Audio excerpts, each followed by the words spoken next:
Hey, hello everyone. So my personal channel, so I'm going to talk about eclectic things, and today I am going to do some quick overview of this Minolta Riva AF35 point and shoot film camera. So I want to try film photography, and I didn't want to start with disposable camera or maybe some complicated semi-professional camera. So I kind of found this point and shoot, and I thought that should be a good start. So and once I was looking for pictures I could get from this camera, there were really not that much source material, you know, what you kind of could get from this kind of stuff. I thought a couple of the YouTube videos, and that's more or less it. So I thought maybe this video could be useful for someone else in this sort of a familiar situation. Okay, so what else about this camera? So it's a fixed lens 35mm at f4.5 aperture, so it's not a very fast lens. But if you compare to those disposable cameras, there you would get an aperture something like f9 or f11, and it means that everything is in focus there. So this lens is a little bit brighter, and by maps, you know, like it should be 4 times brighter than f9 lens and 6 times brighter than f11 lens. And it also means that, you know, basically not everything is in focus in this particular camera. So there needs to be some sort of a autofocus mechanism, and supposedly this camera has autofocus mechanism. You know, it has this AF sign over here. So we'll test this out. And also, besides autofocusing, everything else is also automatic. So flash as well. So I'm not sure about exposure. Is it automatically adjusted or not? I didn't find some sort of data about that. But I suspect exposure should be something like around 1/100th of a second or so. And yeah, it is still, I find that you cannot even turn off flash here. So if the camera kind of feels that it needs flash, the flash will go off, you know, regardless of what you want. Yeah, what else? Yeah, so it takes 2 AA batteries. I read online that some of the users complain about those batteries being drained because of the lens cap not being properly closed. So the camera automatically turns on once the lens cap is opened. And some users do complain about, you know, if you leave this open, the batteries get drained in a couple of hours. So I was using this sort of lithium, there's no focus here. I was using this sort of lithium AA batteries that are USB-C rechargeable. They were actually quite disappointing in most of the applications, especially considering the very high price that you would pay for them. But yeah, in this kind of a case, they worked quite well. I didn't need to recharge these batteries to kind of complete shooting the film. Okay, so and now I'm going to go to a Photoshop, and they already should have my developed film there. So it took me 2 months to actually shoot this whole 36 exposures in one single film, and then it took me 2 months to kind of bring that film to let's say Photoshop to be developed, and so on. And now a week later they developed kind of the film. I will now take it from them, I will scan it, and let's take those photos together, kind of to see how good or bad they are. Alright, so I did got the developed film. It's sort of this sort of roll, and I took a quick look in the car, and unfortunately I see that a lot of my frames were catastrophically overexposed, which is pity, but I will now kind of try to scan them and see if there's anything good or not. Alright, so here is my scanner. It's a very simple and cheap Kodak stuff. It's not a very good scanner. It's 14 megapixels or so, and yeah, even like the sharpest photos don't look fully in focus there. That's it's a bit of a pity there, but yeah, it is how it is, I'm guessing. Let me turn on the power bank.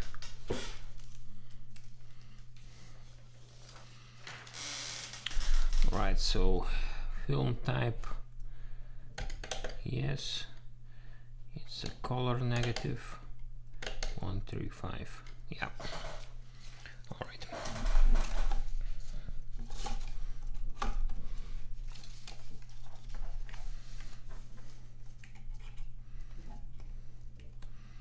All right, so a selfie. Cool.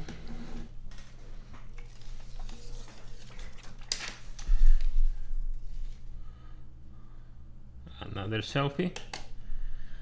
This one overexposed at the face, although it's like better elsewhere. Oh, it's a nice picture of my wife. This one actually turned out quite good. I see on the webcam it's not it looks worse than it is, but yeah. Oh, another cool picture of my wife. This one turned out to be actually surprisingly good. All right, so McDonald's. This one was shot in the winter in Lithuania outside, and yeah, it is not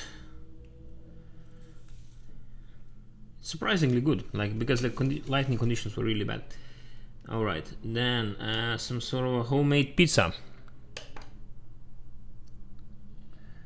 Nice. Okay, this one was not properly in the middle. Yeah. Okay, another picture of my beautiful wife.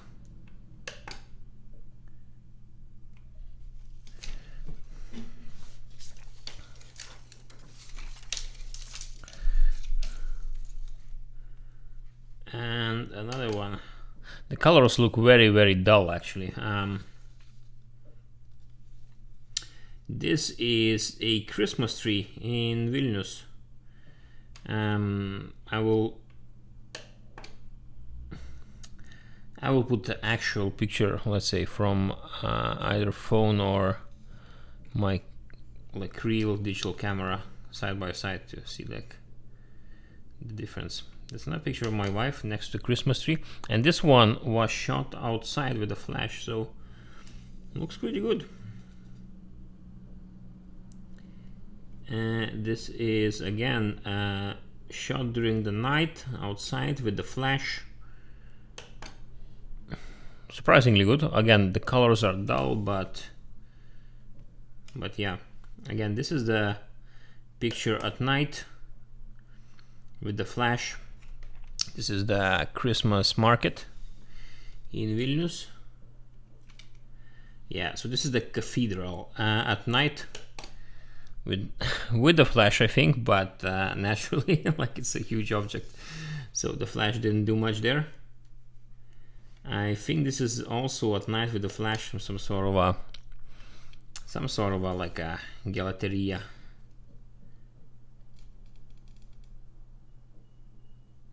I wonder where this is. Ah, yeah. This is at my parents' house during the Christmas time. It's a nice picture.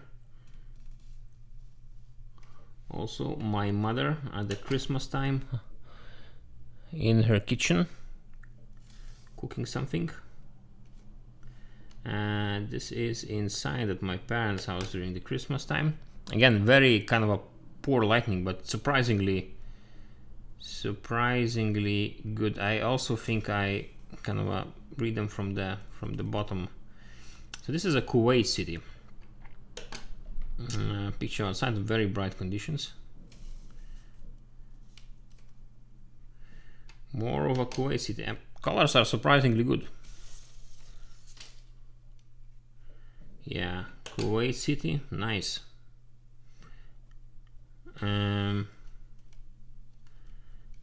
I don't think this would be I don't think this would be kind of possible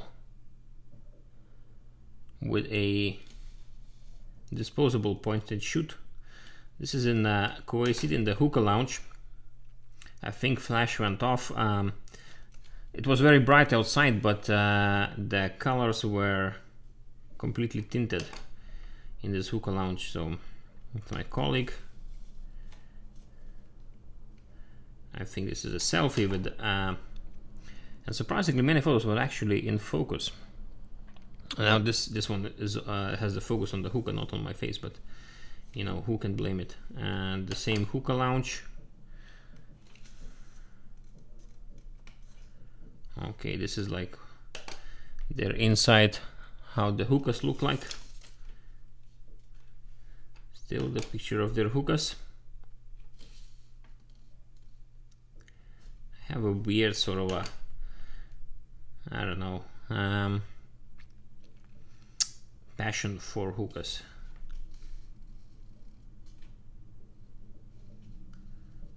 Yeah, this is the hookah lounge. And again, I'm surprised how well it turned out to be. You can see that the skyscrapers outside of the window are not overblown. Okay, this is the Kuwait Tower at night.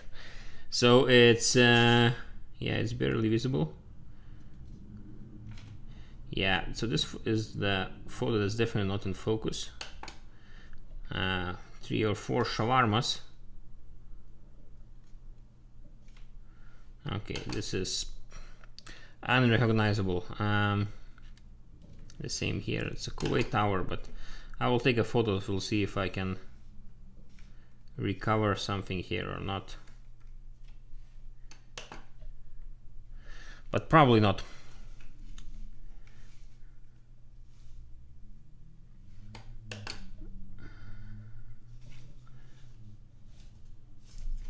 Okay.